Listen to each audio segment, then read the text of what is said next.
प्रस्तुत व्याख्यान परम पूज्य राधानाथ स्वामी महाराज द्वारा दिए गए प्रवचन पर आधारित है, जिसका शीर्षक है केवल विनम्रता सहित सेवा भाव कृष्ण को आकर्षित करता है। गौड़ीय वैष्णव आचार्यों की शिक्षाएं जो कि श्रीमद् भागवतम के आधार पर होती हैं, वह अहेतु की अप्रतिहता भक्ति के अलावा और कुछ स्वीकार नहीं करती। चाहे हम अभी उस स्तर पर ना भी हों, परंतु हमें उसे ही अपने जीवन का एकमात्र उद्देश्य मानना चाहिए।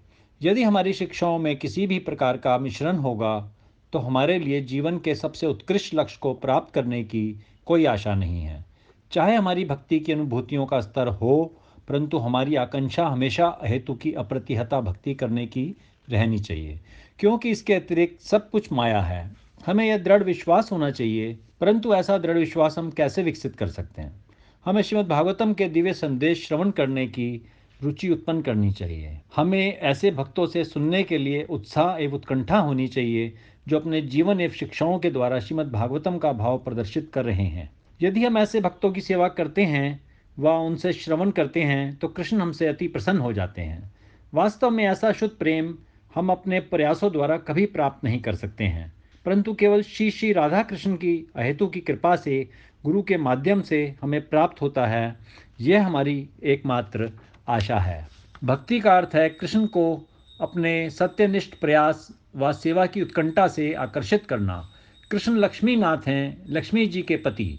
उन्हें हमारे शास्त्रों को दक्षता से दोहराने की कला की कोई आवश्यकता नहीं है, ना ही उन्हें हमारे धन की आवश्यकता है और ना ही हमारे समाज के उच्च पद की ही आवश्यकता है, परंतु कृष्ण हमारे मधुर प्रेम का आस्वादन करने को लालायित रहते हैं। इसलिए हमारे जीवन का चरम लक्ष्य होना चाहिए विनम्रता एवं भगवान के दासों का दास बनने की तीव्र इच्छा। यही है कृष्ण भावनामृत का सार। कृष्ण भावनामृत भारी प्रक्रिया नहीं है। जब तक हम इस विनम्रता एवं दास अनुदास भाव को विकसित नहीं करते, तब तक हम आध्यात्मिक प्रगति नहीं कर सकते। ये बड़े बड़े मंदिर, सुंदर सुंदर प्रवचन, बड़ी बड़ी परियोजनाएं हालांकि अपने आप में बहुत विशाल हैं, परंतु इनमें वास्तविक आध्यात्मिक शक्ति उतनी ही आएगी जितना इनको बनाने वाले भक्त अपने अंदर विनम्रता एवं सेवा भाव विकसित करेंगे, क्योंकि केवल यह दोनों गुण ही कृष्ण की शक्ति को आकर्षित करते हैं। हरे कृष्णा।